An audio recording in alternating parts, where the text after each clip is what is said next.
नमस्कार दोस्तों। भगवान विष्णु ने अवतार लेकर अयोध्या नरेश राजा दशरथ के यहाँ उनकी पटरानी कौशल्या के गर्भ से श्री राम के रूप में जन्म लिया था। और जब श्री राम जी को 14 वर्ष का वनवास हुआ था और राम जी देवी सीता जी और लक्ष्मण के साथ सरयू नदी पार करने के लिए नाव से उस पार जाने के लिए केवट को बुलाते हैं और केवट से कहते हैं, तो केवट नहीं मानता और कहने लगा, प्रभु मैंने आपकी महिमा सुनी है। लोग कहते हैं कि आपके पैरों में धूल को मनुष्य बनाने की कोई जड़ी बूटी है। आपके पैरों की धूली लगाने से पत्थर की शिला भी नारी बन गई। मेरी नाव तो लकड़ी की है, अगर मेरी नाव उड़ गई तो मैं बर्बाद हो जाऊंगा, फिर मेरा परिवार कैसे चलेगा।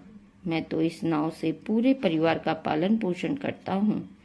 इसके अलावा मेरे पास और कोई दूसरा काम नहीं है।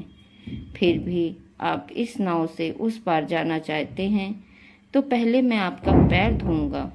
यह सुनकर लक्ष्मण जी केवट पर क्रोधित हो गए, लेकिन प्रभु जी श्री राम ने केवट के मन की बात जान ली, इसलिए उन्होंने लक्ष्मण जी को शांत कराया और उन्होंने केवट से अपने पैर धुलवाने के लिए मान गए। इस तरह से केवट उनके पैर धोकर चरणामृत की तरह ग्रहण करता है और अपने परिवारजन को भी ग्रहण करने के लिए देता है। फिर केवट ने उन्हें खुशी खुशी गंगा नदी पार ले गया। दरअसल पैर धोने के पीछे भी केवट के पूर्व जन्म की कहानी है। कहते हैं सृष्टि के आरंभ में केवट का जन्म जब हुआ था तब धरती जलमग्न थी और वह कछुए के रूप में जन्मे थे और उस रूप में वह श्री हरि के परम भक्त थे।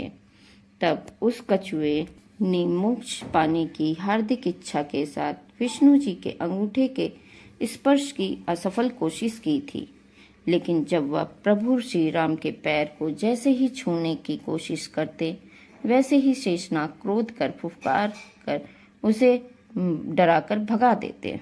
इस घटना के बाद केवट ने अपने पूर्व जन्म यानी कछुए के रूप में कई वर्षों तक तप किया और भगवान ने उसे तप को देखते हुए केवट को मानव योनि दी। तब वह केवट के रूप में जन्मा। इस बार केवट इस अवसर को किसी भी प्रकार से हाथ से जाने नहीं देना चाहता था और प्रभु श्री राम के चरण कमल को धोकर नदी पार करवाया।